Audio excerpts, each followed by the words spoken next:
What's going on, adventurers, travelers, tourists, near and far? You are tuned into another broadcast from Point Noir, home of the Point Noir podcast, where we not only inspire, but equip men of color to go out and see the world for themselves.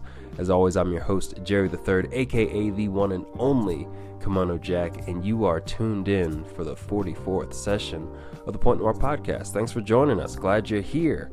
Right now, I'm recording this from Addis Ababa, Ethiopia. I'm on the road right now doing a little bit of cultural outreach, we can call it, to keep it short. So I'm glad to be able to still keep the show on a consistent weekly release schedule. Glad y'all are tuning in consistently, weekly.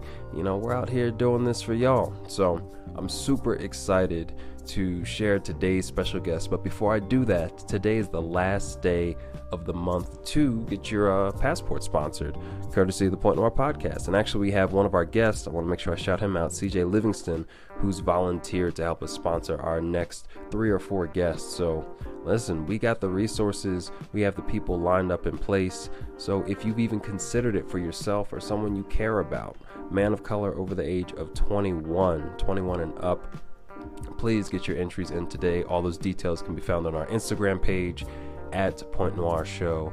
And if you need a little bit of extra inspiration or just an idea of kind of what the process is like, we just released our passport winner circle number 2 only a few weeks ago, so you can go back and check that out, hear what those young men had to say about their experience with the Point Noir podcast, getting their passports. And one of them already took his first trip internationally, and we're so excited for that. We're going to be sharing his story coming up soon, so we'd love for you to be the next guy featured on the show. That's just as simple as it gets. That all being said, like I mentioned earlier, I have a very, very, very special guest I'd love to introduce to you all, so let's get right to that.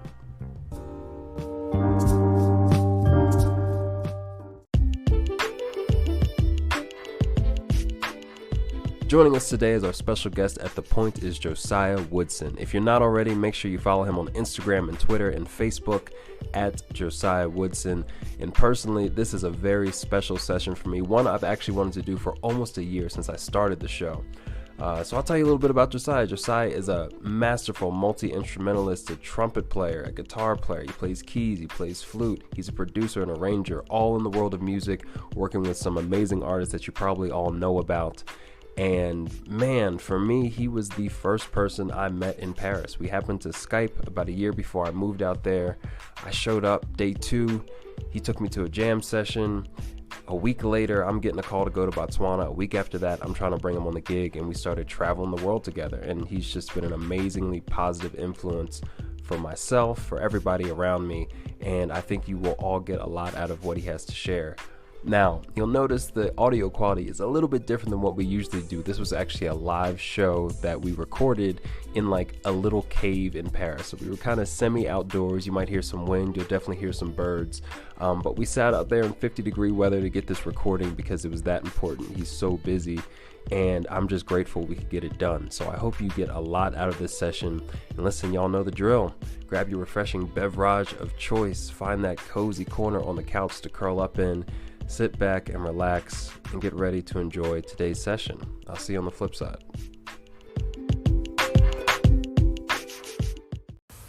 Yo, what's going on, Josiah? Thanks for joining me today at The Point. How you feeling, bro? I'm good. I'm happy to be here. That's what's up, man. This has been a long time coming. And we're actually live in Paris, sitting in front of your apartment in a nice little courtyard. Gotta tell people what's going on when they hear the birds chirping, you know. That's right. We keep it real natural up in this bitch. Those aren't fake birds. No, we keep it real. But for those of you who probably don't know my story as well, Josiah was actually the first person that I was introduced to that lived in Paris. He happened to be a musician, happened to be a brother, and we've traveled the world since then. Couple times over. So I definitely want to ask you about your experiences, like why you even made it to Paris, some of the places you've been, and the perspectives, because we have a lot of conversations. Like we were at coffee yesterday. I posted on IG for like 3 hours over one drink, like just talking about stuff. But you've really opened my eyes to evolving my perspective. So why don't you tell the people kind of how you got over here to Paris? It's an interesting story. I got brought over here kicking and screaming by my wife. So we honeymooned over here right after our wedding, obviously.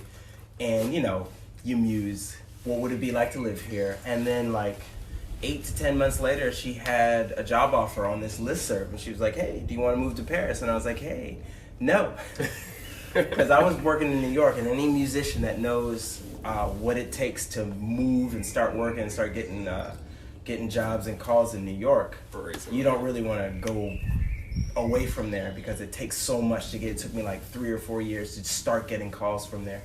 But in the end, we decided, hey, we're young. We didn't have any kids at the time, so it was then or never. So it was then. Right.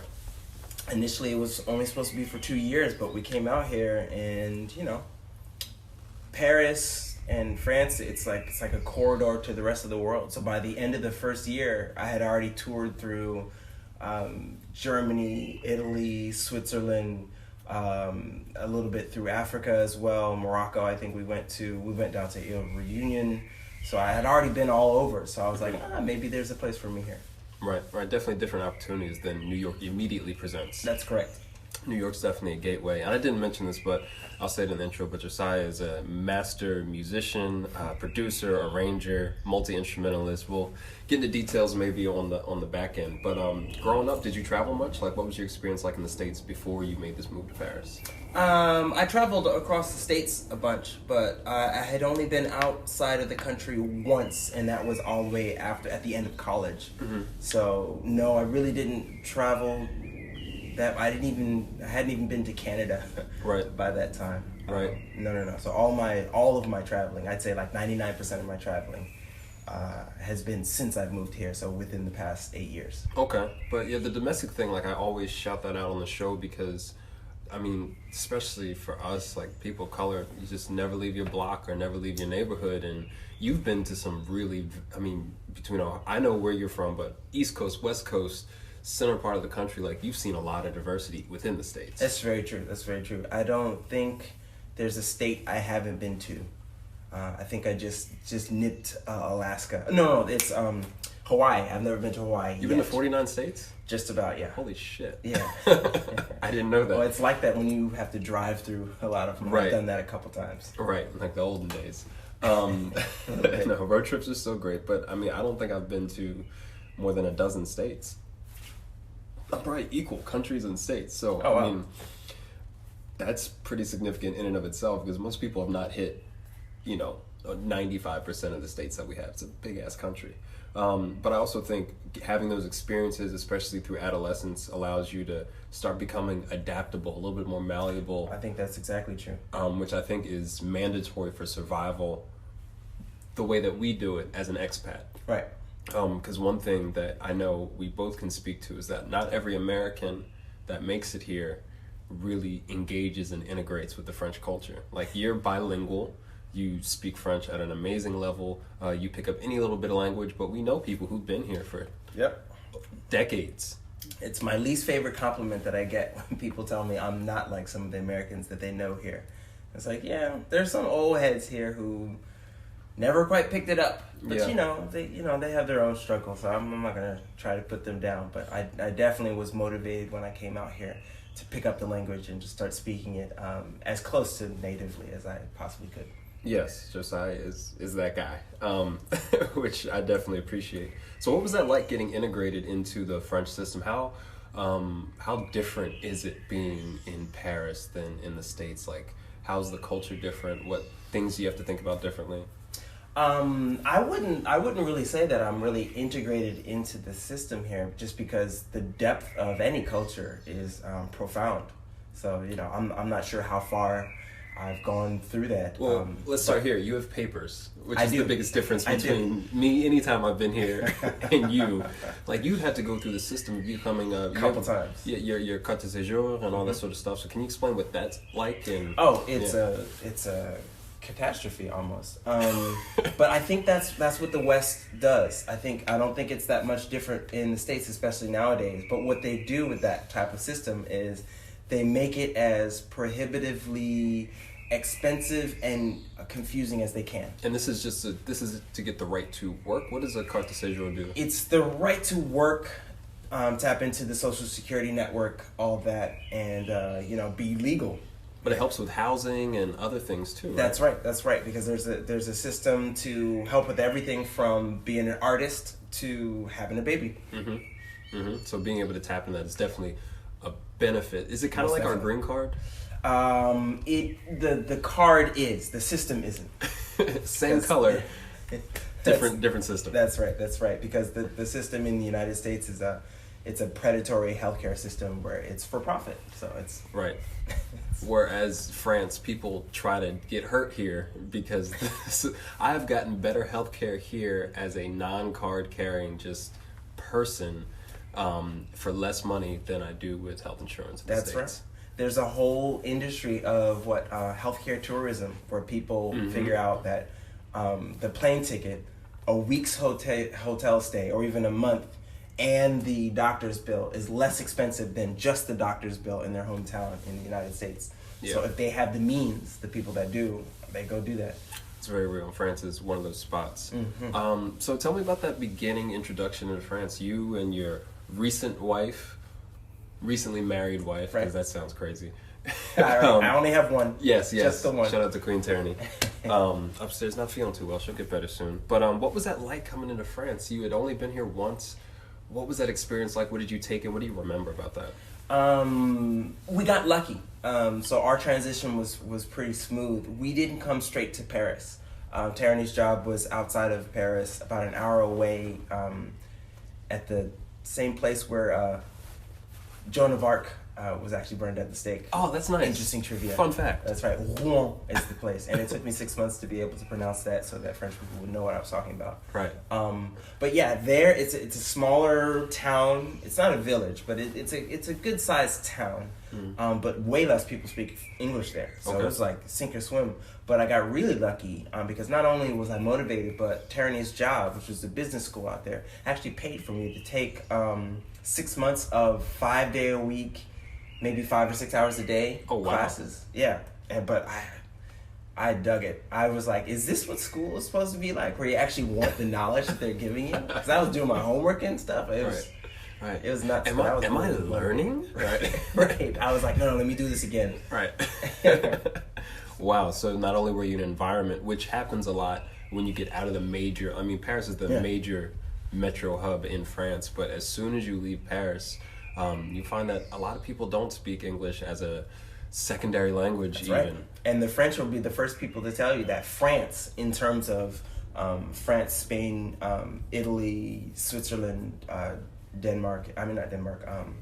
the Netherlands and Germany, is the worst in terms of secondary languages, especially English. As soon as you leave Paris, the drop-off is steep for people that speak English. And because of the age of the country, too, the variations of the language, like in Bretagne, up north, it's different. In the south, it's slightly different. They can tell accents here the way we do in the States. Yeah, it's super interesting. And I'm curious, I know your thoughts about blackness and what it means for you have changed, have evolved since you've been over here. Was that apparent when you first came to France? Not exactly, because it wasn't my focus, but there were cultural differences, because it's a cultural shock when you come up here, and it concerns blackness, but it also concerns a wider demographic, a wider set than just that sort of black-white dynamic. But that stuff is still here. Yeah. A lot of people actually ask me, French and American, how do you feel about racism over here and white supremacy and that kind of stuff? And a lot of the French people love to kind of toe this line where they think, it doesn't exist over here. Over here it's great, and it's just in the States that it's bad. Right. Actually, I had this just the Muslims and the Jews, just right, and the Romanians. I had a guy corner me at this bank show that I had played with Jua. And he was trying to tell me, he was like, I was in the army, and, racism was really big in the States, and it wasn't here. And he was trying to describe the black people in the States and his interaction with them, and how he introduced wine to them, because a whole bunch of them hadn't had wine, which wasn't as surprising to me, but was to him. And then to mimic the movements and the style of the black people, he mimicked an ape. Yeah. But there's no racism here. There's Get no outta racism. here. And this is what I tell people. I'm like, if racism is wine, the grapes are grown in Europe. Mm. So maybe it's more fermented in the States. Maybe it's more in your face, more evident. But the seeds are all here. The grapes are here. This is where it came from. So that same spirit is here. It's just concentrated in the United States. Yeah, it's kind of a level of ignorance that, and not to say that in a negative way, but a lot of French people aren't familiar or educated on their history or government interactions the same way we're not in the States. So when I tell people, hey, we're doing tours in Western Africa, and did you know that they still pay money to your government or have to keep their money in the Central French Bank, and it's mandatory? They're like, I have no idea. Yeah. They don't know. They don't tell them. Exactly. They just tell them, hey, Africa's poor. You should give to charity to help these poor Africans. Yeah, well, if I could run just a PR company for every country individually in Africa, I would, because I'm heading out to Ethiopia tonight, and I'm more excited. Like, Paris is cool. I love seeing you. It's an opportunity to come over here and reconnect, but like, I want to see Ethiopia. Like, I'm so amped for that right now, So yeah, speaking of African countries and travels and stuff, where you've mentioned a few places you've been, but like, where's the broadest place you've been so far? What do you mean by broadest? Furthest. We went to Botswana. That was the first place we went. I guess physically further is Johannesburg. Okay. I've been there a couple times. I think slightly further than that has to be Ile Reunion and Mauritius, which are over there, and Seychelles, which we went to this past summer. Okay. So I think those are the farthest places. Culturally, though, I'd say the farthest places are a lot physically closer. I think Morocco and the Arab places have been culturally furthest from my base. Right. And so let's talk about some of those interactions, like traveling out, because you hadn't really been international until you got to Paris. What did you start to pick up or see or learn, or what excited you about having opportunities like this? Because we don't have to take them. Yeah, some of the gigs pay well. Some of them don't. But we keep taking them. So there must be something else there besides the opportunity to be on stage, I think. A lot of it is just connecting with the people that are there, man. People that, didn't grow up how we grew up. People have a much different perspective, and talking with them and sharing, especially musically. I don't know how many videos I have of different musicians across the other countries that we've been to that have, maybe shown me something. I was like, oh, okay, you play this type of music like this, and I took a little video of their hands on the guitar or something like that, or just taking a video of them performing their stuff on stage. It's stuff that we don't readily see in the States or even here in Paris. Mm-hmm. And just to reiterate the fact that, like, Josiah is, when I say master musician, like, he's got the paperwork and the Grammys behind it. So very educated in many styles of music. But let's talk about music as a language, because, we've already talked about spoken languages, but it's so interesting how that code of each culture is in there, especially, throughout the African region, where, every rhythm kind of comes from a historical past. Like, how has accessing culture through the language of music been for you so far?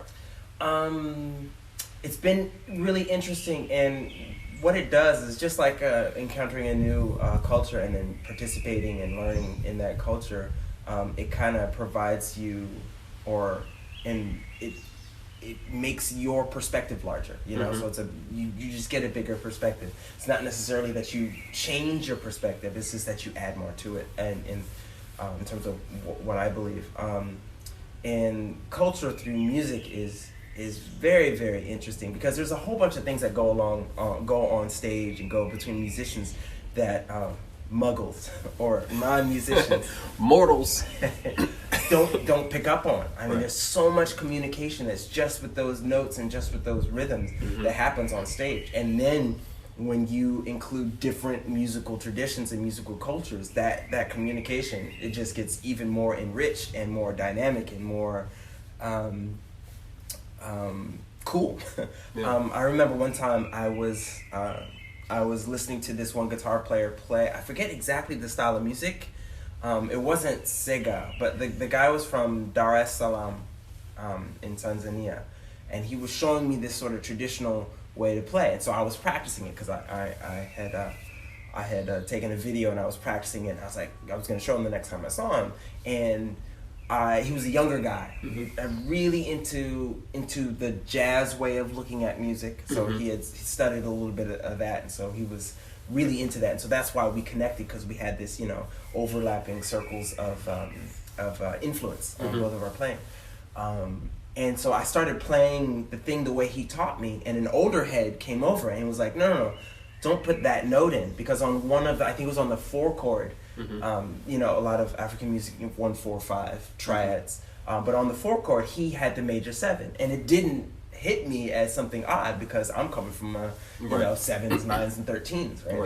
That's the sort of chords that I listen to. And the guy was like, "Oh no, don't put that in." I was like, "Are you sure? What's his name told me to put it in?" I was like, "Yeah, he's young, but he's already changing his idiom, or changing the culture by adding more influence and adding that stuff in." But for me, it was just really interesting to hear that. It's like this one note on this one rhythm in the middle of this one sequence was enough for this guy. I was like, "Oh no, don't do that. Put the 1 instead of the 7 right there." I was like, "Oh, it's so interesting. How subtle, but how important those things are." Absolutely. And that was a little bit of music talk, probably at the lowest level that we get to. But what Josiah's talking about is essentially one of the things that makes a chord sound maybe more jazzy versus kind of like a traditional, let's say, pop or country sound. Instead of hitting he's giving me a look. Instead of, I don't want to say basic or square. It's basic. No, it's basic. Okay. It's the difference between 3 notes and 4. Yeah. The basic chord has 3 notes. So adding that 4th note makes something sound a little bit jazz. It brings out a different quality in the sound. And a lot of these, and it was a progression in our history in the States to get there. And for a lot of these countries, it's not in their traditional music. Right. For sure, because it's older than our shit. Right. But speaking of which, can you talk about the influence of what we call BAM, Black American music, in the world? Because for y'all who haven't traveled or maybe you've gotten a taste of it, like, we're the coolest of the cool, and that even goes down to the music. So I'm curious about the things you've seen, because even this young guy was interested in jazz. That's us. See, I love my different cultures across the world. The ones that I come across, they're deep, they're rich. All the cultures they have their history, and it's excellent to participate and learn in them. And I even love my cultures that are similar to African American in that we're just a boat stop away. My Caribbean cultures, Guadeloupe, Martinique, Jamaica, and the music that has come out of those places has been really rich and really vibrant. But I have to say, there's something special about what happened in the United States with us, our folk, and the things that we were able to come up with. Because there's a magic there. I don't want to completely differentiate it from the other ones and put a value judgment, but in terms of the breadth of influence across the globe, I don't think you can point to one culture that has made more inroads into influencing other cultures. But I'll say this, I've seen African American culture, be it quote unquote jazz or be it more sort of modern pop, hip hop stuff, Jay-Z, Beyonce kind of stuff, across the world in just about every single, I can't think of one culture I've been to where I didn't see the influence. Even Morocco, which is, like I was saying, those Arab cultures which for me feel the farthest from mine, I still see the influence there. But what I would like to say about when I see the influence of that music in Africa, it's not like when I see it here in Europe. In Europe, and especially the Netherlands and the UK as well, but the UK is a little bit, they're a bit more part of the culture, being that they're so similar. But especially France, their way into the culture is mimicry, right? So the French in the Netherlands? That's right. Okay. And there's some really great musicians, huh? There's some great musicians, but their way in is sort of pedagogical. It's looking at the music from sort of an academic standpoint and just kind of copying. Yeah. Like I was I was, having a musical discussion, not really jamming, but we were over around a piano with this great musician out here in Paris. Really good guy, perfect pitch, drummer, but plays excellent piano and bass, and just a really good guy. I'm not talking bad about him. He's a great musician, really a stellar guy. And he was playing something that he had picked up from Robert Glasper. So it was all this really, really hip stuff. And the song was Great Is Thy Faithfulness. Now, I know that because I grew up with it. Right. And then when he got to a certain section, Glasper had changed it and moved it to some other song. And I'm like, no, that's Great Is Thy Faithfulness. And I was trying to tell him the chords, and he had no idea what I was talking about. Yeah. Because he didn't know the tradition.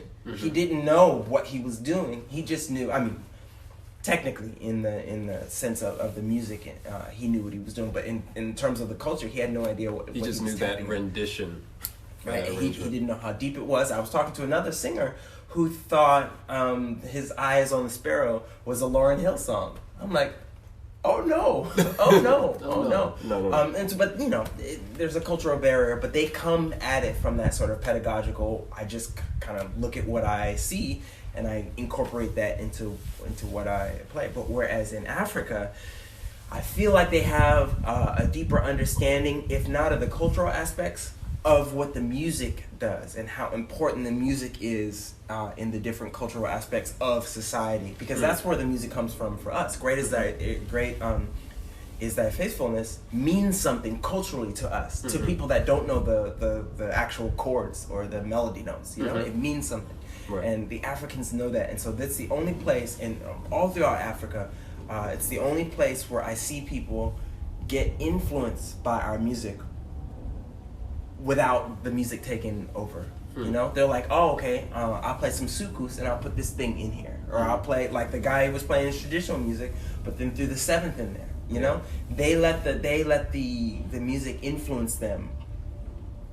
on a conscious level and on a level that doesn't take over their music, that leaves their music theirs, And that's impressive to me. So it's kind of like I don't want to say an evolution, but it's like it's kind of, I don't want to say, well, kind of like a remix a little bit. It's kind of like a remix where they still keeping the core and just adding these extra flavors. That's right, because they're at a level of cultural understanding to where they don't just mimic. Right. They listen and they add. Right. Rather than just, okay, this is the recipe now forever. There it is. There it is. Let's just add a little bit more season, a little bit more flavor. And when you talk about, our music in general, like, I play that spicy bass, like that's how I got work over here. Like it's flavor, right. And from the timing to the feel, like that's what we add to it as American musicians, Black American musicians.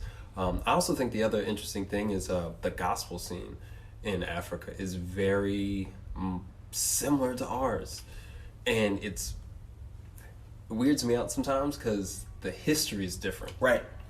But a lot of the struggles are similar. I think that might have something to do with it, having a church and because the church is more than the religion, like that's a big part of it, but for us in the States, that's where you had your shed sessions. Exactly. That's where there was education, that's where there was community, that's where you could freely evolve as a musician. You had some of that in your experience. I came from that.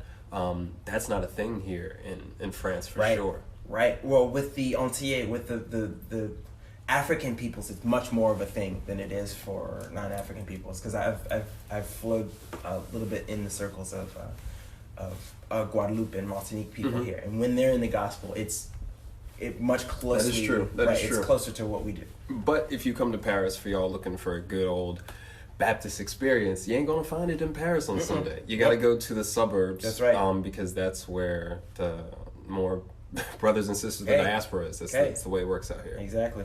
The inner city is outside the city in Paris. Right.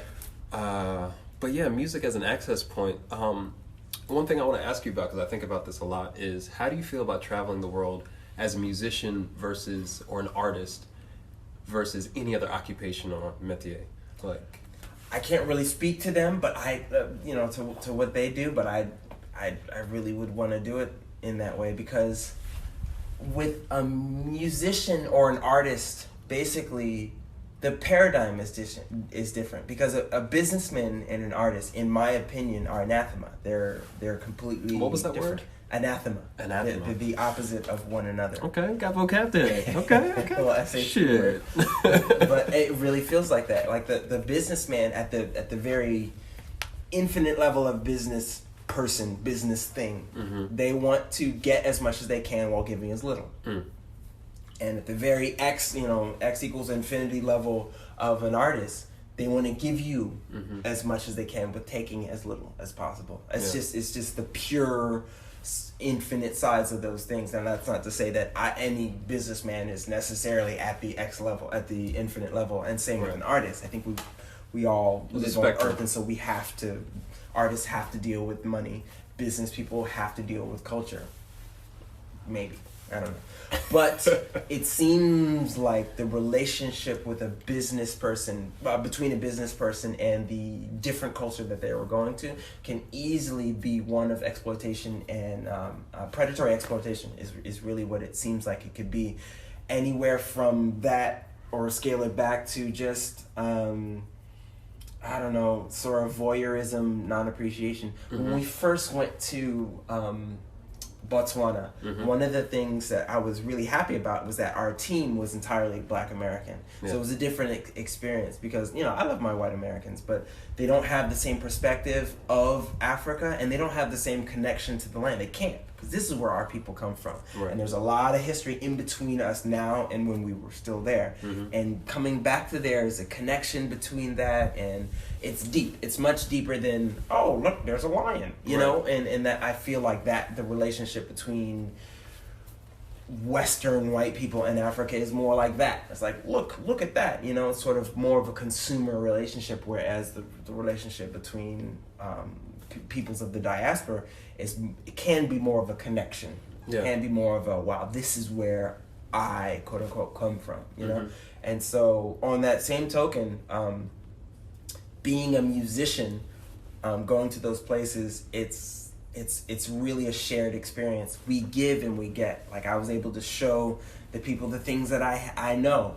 Show them on trumpet, show them on guitar, show them the things that make my music the way that it is, and then they showed me the same thing, and I practice what they give me, and they practice what I give them, and sometimes we get to play on stage together, and it's great. But it really is a cultural exchange without any sort of predatory capitalism involved, or at least as little as possible. Right, and the response is immediate. You play a show, you get applause, you participate in the show, you give applause, you show something, you can hear it right back, versus, even with the best of intention, implementing policy, creating, structures that didn't exist there before, takes time, and it can be a matter of trust, if it works out. I definitely agree with you that, I think I've been fortunate to travel as an artist, and also the outward perception. We go to the market, I'm a musician, I ain't got money, like straight up. People understand. Versus as a business person, people kind of look, I don't think they expect you to engage. And I think the history of business people there is not one of engagement. It's much more exploitative, like you said.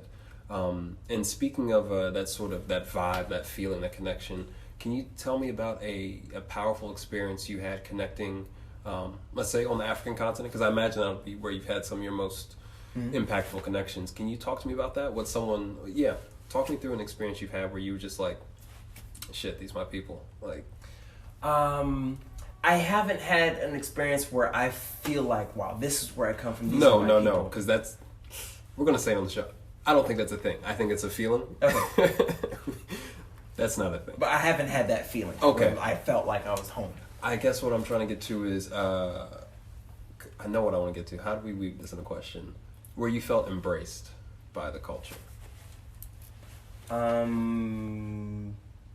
don't think I've been to. I've only been to one place where I didn't feel embraced by the culture. Every other place I go to, as soon as we start connecting with musicians, that's what happened. I mean, it really goes back to the one story that I keep sort of referencing, where we went to Dar es Salaam, and I met that young guitar player who we just had similar vibes, and we were able to musically, culturally exchange things. Right. And we both accepted each other, and we were both really excited about what each other was doing on stage. So much so that we actually got to play together, and he asked me to come up and play some of the tunes with him. Damn. Well, you're also the bomb, so I get that.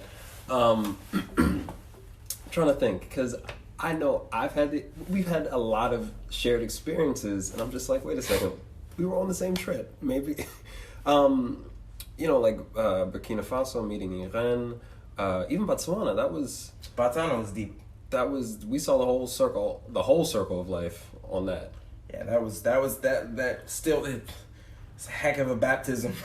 But we also made connections in that experience. I mean, I've been to Botswana 3 times, but I connect with those people, with the boys, with the Naomi and stuff. That was a thing. That was really deep. Do you want to talk about it? Sure. I mean, I still talk to Olerato. He still messages me. Right now, his thing is basketball. Really? Because last he told me he was making beats. Oh yeah, he does that too, and I think I helped him with that.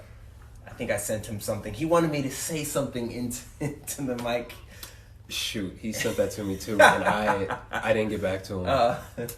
Shoot, but yeah, let's talk about that experience wherever it feels comfortable, because that's something unique. That was deep. That was really deep, and that was our first experience on the continent, in sub-Saharan Africa, at least for me. Before we dive into that, put a pin here. Yep. Talk to me about the difference between sub-Saharan Africa and being in Morocco and things like that. Yeah. So in northern Africa, Egypt, all the way through Morocco and that stuff, Arabs took over. So those aren't naturally African peoples throughout history. Today is what happened. So they came from the north basically and displaced a lot of the Africans that were there above the Sahara Desert and around the Sahara Desert, pushing them down. And you see that there's a great brother, Akala, who writes and talks very, very eloquently from a historical perspective about that. And he's where I get a lot of my information, just because he puts it out there in such an easy way to grasp. Back in the days when they were making those pyramids and painting themselves in the tombs, they were all black people. I mean, the different colors that they used were cultural significances, but it wasn't necessarily like when they had a yellow person. That person wasn't physically yellow. Right. And the scholars go into there and tell you how they know that. But since within the past, I don't know, a couple thousand years, I'm not exactly sure how long it took. But yeah, it's a different culture. It's an Arab culture. And for me, the biggest shock is just coming from a Christian culture. Like for better or for worse, I got my criticisms of Christianity. I'm a Christian, but I have some deep criticisms for the weaponization of that religion and its use in the past 800 years. But I understand coming from a place where Christianity is sort of the foundation of the culture. That's why it's not as big of a culture shock coming from the United States to France, because here there's more of a Catholic presence, but there's still a Protestant presence, and in the United States that's sort of where we're coming from in a lot of aspects. So there's a lot of aspects of daily life that you just take for granted that are influenced by that. Women don't have to cover their head. There's the bargaining for goods is different. It's just there's so many facets of society that change. And when I go to Morocco or Tangiers, it's just different. It's like, oh, you can't do that here on this day. This is how you bargain for this sort of good. Right. It's just a different sort of experience. And all the people, they don't look like sub-Saharan Africans. Like, they don't look like meat. Right. Because of the most recent iteration of their history. Yeah.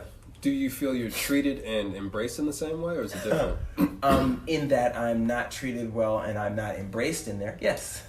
Yes. It's very different. Oh my goodness. It might be a personal experience. This might not be the shared experience of everybody. Because I do have a friend that hangs out in Morocco, and he has a different experience than I do. And I was shocked to to learn of his experiences there and how he likes it. And he does feel welcome. I didn't feel welcome at all. Walking down the street, you look instantly different. I mean, I got these long locks. Everybody there has almost the same haircut. And they just look at it, you boom, you're there. I got called Bob Marley so many times. You do get called Bob Marley a lot. Yeah, if you have locks and you're black outside of the U.S., I'm sure nobody in Jamaica would call me Bob Marley.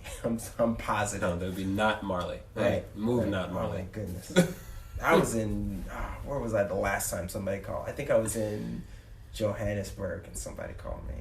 Really Johannesburg? Really, Josie? It was a white dude that wasn't from Johannesburg. It was a European dude. Don't get me started. It was in the hotel. Bob Marley. Shut up. But anyway, yeah, no, I don't feel a welcoming embrace from northern African places that I've been to. Mm-hmm. Okay. But I can appreciate their culture as well. But yeah, well, I'm actually kind of surprised to hear that. Not for the reasons you stated, but in general, you're observant of cultures. You're respectful. I think they don't do alcohol, or they do alcohol. I know you don't do alcohol. I don't do alcohol. You don't eat pork. I was like, y'all got a couple things. Who said I don't eat pork? You don't eat pork? You eat pork? Yeah. Okay. Yo, I was born in Ohio, cat. Okay. Like, I don't do alcohol, but I do hot dead animal with sauce. Gang, bacon gang. Okay. Shoot. I thought you okay. Don't eat pork. You tripping? So pulling that pin up, let's talk about if you want to even talk about. Maybe there's something else that I don't know about. Is there another experience that's been as no? Okay, then let's do it. Let's jump. No, that was a very powerful experience that we had there together. So we got down to Botswana. This is our first ARS trip. This is my first time in sub-Saharan Africa. What the ARS trips do are they're mostly outreach, but they send musicians. And so, we were musicians doing some outreach thing. And in this context, they had a festival, right? It was an arts festival. Botavango. Right. And we were just kind of being there, doing our little thing. We had a workshop. That was the whole day that they hadn't told us about. But we made everything work. We knocked that one out of the park. But we got in good with our African colleagues that were there as a part of. So the American embassies in these places in Africa, they still employ Africans in there because the Africans are the ones that know the culture. So they have people, and so their staff that was African, we hit it off with right away, and we got closer and closer connecting with them. And there was a woman named Naomi and her colleague named Launa. And right around, what was it, the last 2 or 3 days of the trip, I think 2, because it was on Saturday, and I think we were leaving, if not Sunday night, Monday morning, somewhere around there. No, Monday afternoon, because we were supposed to go see the crocodiles. We didn't, for other reasons. On Saturday, we did our thing, and I think it was kind of a day off, and then Sunday we were going to have this. No, what was it? It was Friday night. We had the little thing where the children performed, and there were singers and people who played balafon and that stuff, and that was great. And that's where we met Naomi's husband. And is that we had seen the two children. We had seen them, yeah. Before then, Olerato and how do you pronounce his brother's name? Kilitse? Right. Yeah. And so there was these 2 young kids. One of them, I think, was 10 and 12 or something like that. Yeah, they were real close. They were, yeah. And so they were just some rambunctious knuckleheads, just like we were when we were their age. So we kind of connected with them. They were cool kids, and they were also in the throes of being influenced by Western culture. And when I say that, I mean Black American culture, because that's what's sort of thrown out there on the radio wave so much. And so we just kind of connected on different levels in terms of that night at that dinner where we also performed. I think, was it that night or the next night? It was either that night or the next night. The next night. It so was the the festival next night. had ended. We were at the lodge with Mr. T. Mr. T, that's right. We were eating dinner. And he got word that something had happened. So he was like, somebody asked him, where is Launa, who was the media person in charge of the media relations and that kind of stuff, technical. And they didn't know where he was. And it turns out that night they had all gone, Naomi, her husband, Launa, and the kids had all gone to this lake where they were, and Launa and Naomi's husband had gotten into this boat, this little canoe. It's called Mokoro. Mm-hmm. And it capsized, and they couldn't find them. And I think they found Launa's body the next day, and they found the husband's body pretty quickly. They rushed him to the hospital, and they didn't find Launa's body until the next day. These are waters with crocodiles. We don't know. At the time, we didn't know what was going to happen. So what happened was Naomi and the kids came back to the hotel where we were, and so we kind of got thrown right into it. We were with the kids, yeah. Naomi wasn't in there. She was actually in that's right. She was in Gaborone. Right. So she was about 9 hours away, and we spent that evening with the kids with the information, knowing about their father. Knowing that their father had passed away, or at the time they came. He was in intensive care.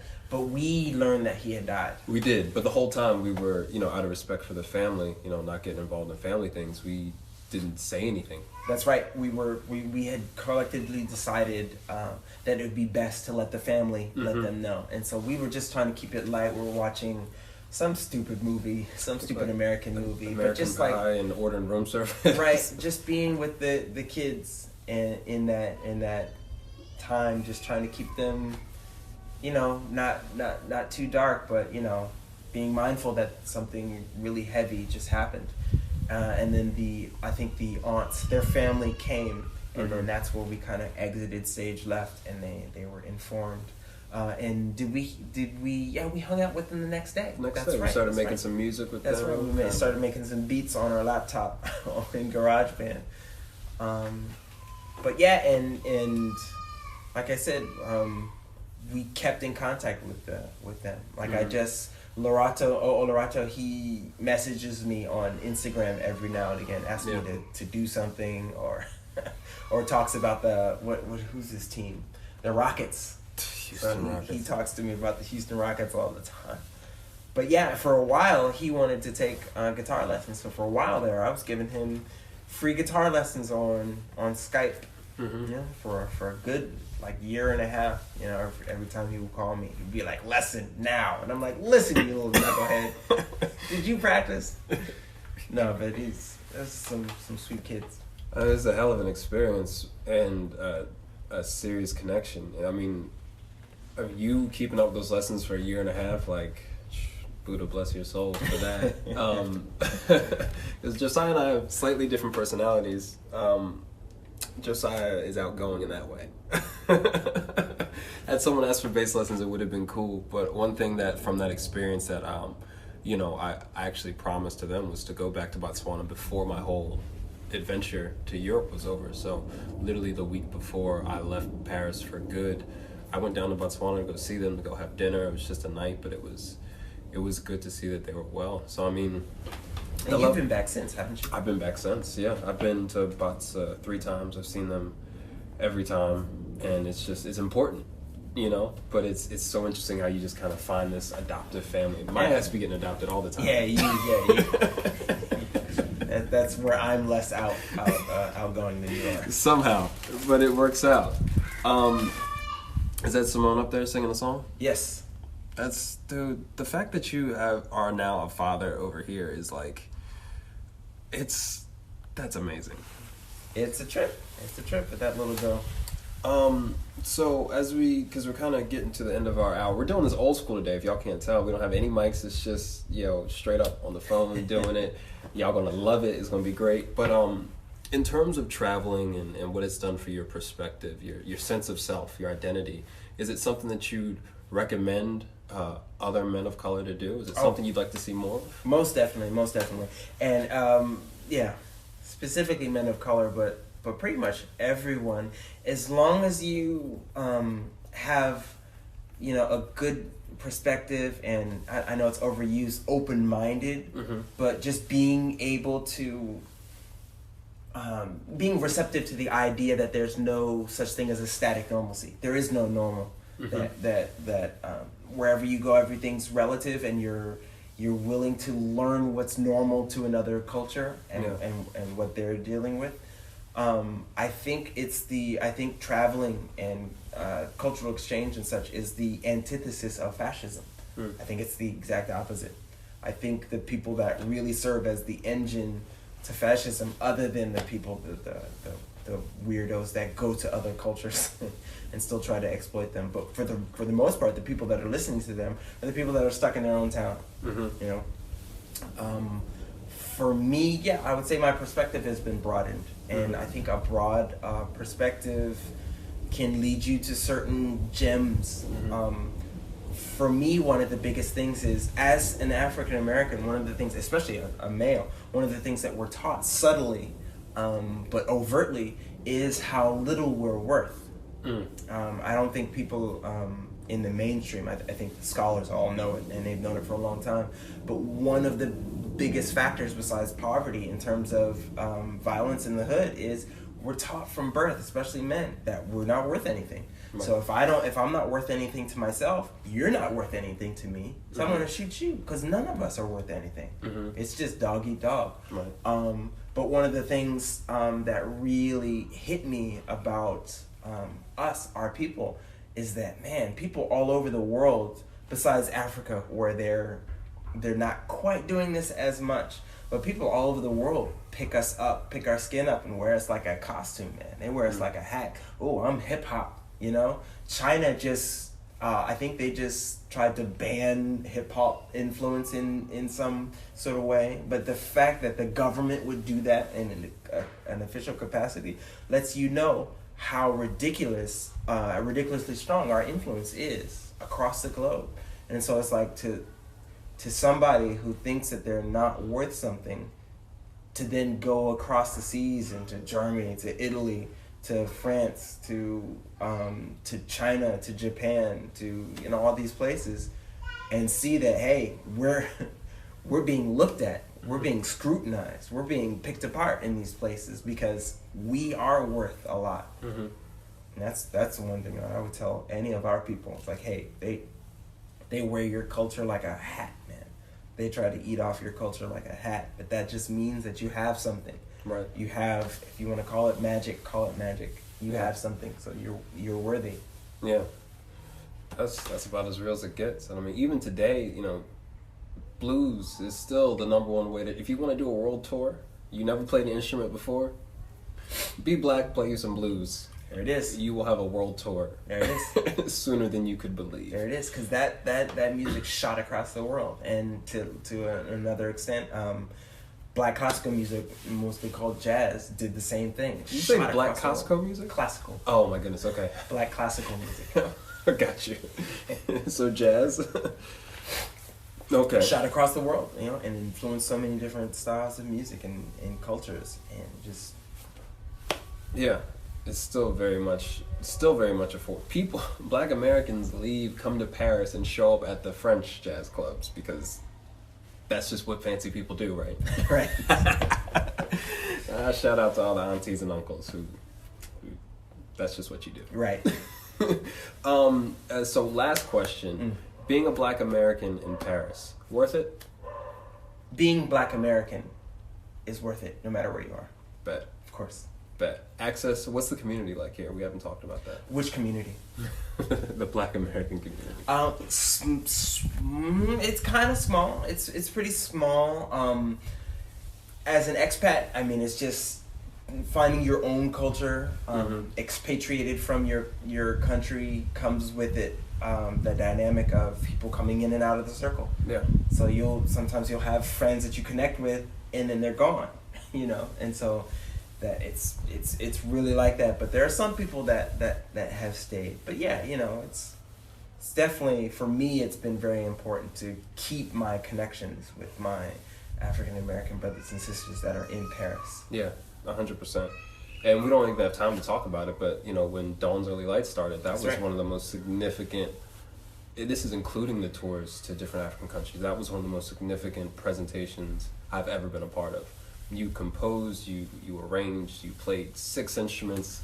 I forgot I did that. Josiah's on stage with a guitar in front of a piano with a trumpet next to him and a flute on his back. It was nuts, but it was Black Americans putting on our music for our own purposes, and that was telling our own story, and I think that's incredibly powerful. Us telling our own story. That's why the movie. That's why even Black Panther, even that's a fictional story. That's why that's so powerful. That's why Jordan Peele is so powerful right now, because it's us telling us. Yeah. Not to be punny with his title of his last movie that I haven't seen yet. We got jokes though. We got jokes. So, dude, I appreciate all the perspective. We talk all the time, but to get you on record, to have your influence in a place, in a space where I think it'll be valued and other people get a lot of it, because people don't understand what the fuck it is we do. I can't even explain. I'm going to Ethiopia. Do what? It's kind of like diplomacy. But so, what do you got coming up in terms of trips, projects you're working on? Just anything positive you want to share? What's popping? Yeah. I have a really cool thing that's going to happen in Oakland at the end of this year. I am composing a symphony around 2 of the songs that came out on my last album, Sweet Elemental. Where can we find that album, by the way, Josiah? That album's all over the place. It's at the Fnacs here, which is like I almost said Radio Shack, dated myself, but it's almost like it's a Best Buy that's out here, so that's in physical copy. But then it's on iTunes. And it's on Spotify and Deezer and the other predatory companies that don't pay musicians. But it's there if you want. And there's a lot of stuff on YouTube as well, videos that I put together. But that symphony is going to be with the Oakland East Bay Symphony under the direction of Michael Morgan. And Taylor Egsty, a big piano player, is going to be also on that same concert. So I'm really looking forward to that, because I'm every note you hear besides the improvisatorial notes from me and probably Taylor will be written by me. All the oboes, clarinets, French horns, strings, everything is being composed. How big's the orchestra right now? It's a full symphony orchestra, so I'm not sure how many members. Okay, but it's it's like what you would hear John Williams. Yeah, I'm just trying to imagine it. And I didn't go to school or anything, so I was like, is a standard symphony like 80 and a full symphony is like 107? I think it's the same types of instruments, but some violin sections have 10, some have 20, some have 5, Jesus. So this is a big full symphony. So it's gonna fill a stage, and it's gonna fill the room. So there's that, and then I also have both of my projects, JWP and Quintessential, which one is sort of modern quote unquote jazz, and the other one's sort of musique actuelle, which is what they call sort of more pop music, but it's all Black American music. I have those 2 projects. I have a gig at Baiser Salé, which is a club here in Paris. It's pretty well known, with the Quintessential project on June 5th. I'm pretty sure that's a Wednesday. And then JWP, we have some things coming up, and there's videos online that I put together of music and arrangements that we do. So there's a lot of stuff. Okay. Anybody that you're touring with that you want to shout out, if they can catch some dates? You don't have to. China Moses. Okay. I tour with China often. I'm not sure when our next date is. I have to check my calendar. But China Moses is a great person and a great artist. If you like music, you should check her out, definitely. Okay. And do you have a website where we can find you? Right now, I have to rewrite my website because they lost it. You know what? Even better yet, I'll edit this part out. Pretend I never asked the question. Okay. Facebook, YouTube, Instagram. Those are my 3 socials. Okay, Facebook, YouTube, Instagram. And we'll have everything in the show details. You just know me, dude. I'm much more on the business end of the artistry. I gotta take care of my bro, make sure there's nothing we forgot. Right. And dude, congrats again for being a freaking father. I know it's something you're looking forward to, but seeing her out here all dressed up, cute as hell. We have a lot of, do you think about travel for her? I haven't yet. I mean, we've been back. She's a little baby. She's a minor. Yeah, like level 1 evolution. Yeah. Is it something that you envision? Potentially making like a family thing, or even traveling with her as yourself? Potential, yes. For her, I really want her to play bass. I really want her to be an Esperanza Spalding. But she loves music, and she's got good pitch matching, even at 1. Right. She could already sing the notes that you're playing. Yeah. She sings her own notes as she plays them.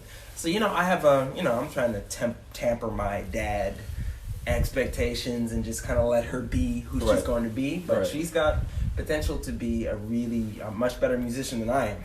So I'm going to do whatever I can to create the environment where she feels free to do that if she wants to. That's what's up. For the next 5 years, you sleep in the drum set. You don't leave that kick drum. Well, dude, this has been awesome. This has been almost a year to get you on the show, too. That's right. So, but also, in addition to being the first person I knew coming to Paris, this is the first international show. I just want to do this shit. Just have conversations and just pull up in people's countries and be like, yo, word, you got some beer? Word. You got some scotch? Sit here and drink. Yeah, man. So thank you, dude. Best of success and safe travels going forward. Hopefully we can get on one of these tours coming up in the future. I'm trying to. Hey, man, you let me know. I'm always ready to catch that hot flight out of Dallas. Gotcha. Over here. But yeah, dude, we'll catch up with you next time. And dude, I'm excited. This is a treat for me. So thank you, dude. Excellent. All right, bro. I'll talk to you. Peace. Boom.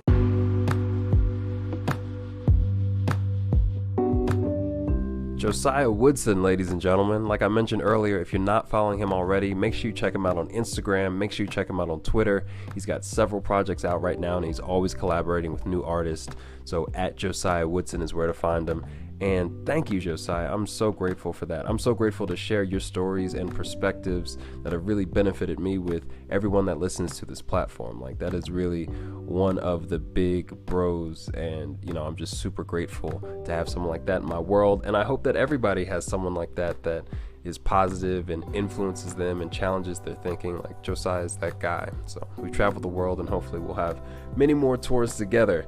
So, that all being said, hope you enjoyed today's session. I kind of like the live feel.